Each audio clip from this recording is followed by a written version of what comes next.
A great finish that you can work on from the head mount position or the north-south position is the hammer lock. Now what's nice with the hammer lock is that if sometimes I can go for the hammer lock and actually get an arm bar instead or want to work, they kind of work together. So for instance, if I want to go for an arm bar, I'm not getting that, maybe I'll go for a hammer lock instead. So it's nice to know a variation of finishes from this position.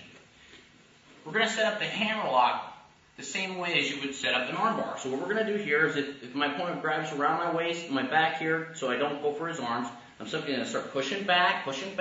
Usually what I'm doing, I'm getting an elbow in, I start pushing back more, and eventually his arms are going to get tired, and I'm going to scoop up an arm, just like this. Now from here, all I'm going to do is, even if he has his hands locked still, it doesn't really matter. All I'm going to do is I'm going to drive forward. Okay, by driving forward, it starts getting his arm cleared from my head. Okay, so no matter how strong he is, which Joe's a lot stronger than me, is if I use my body, my hips, and drive forward, he won't be able to hold on to my head.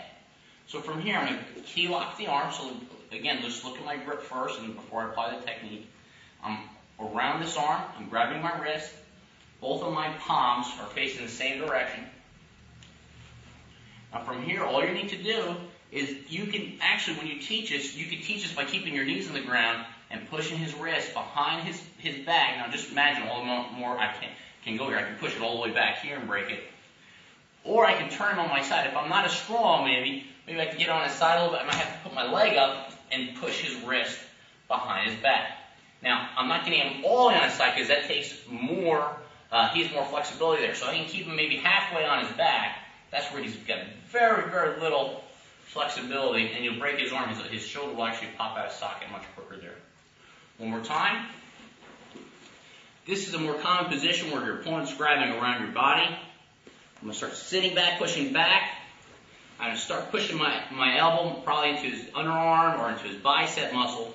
And it's going to tire him out. I'm just using my body structure, falling backwards in gravity against his muscle. So I'm going to win eventually. From here, I'm just going to scoop up the arm that I want. And sometimes the guy will still grab onto your head. So all you're going to do is you're going to drive forward. Just like this. I drive forward and I peel this off my head. I get that key lock again. Now, a common mistake people will make with a key lock is they hold it to them.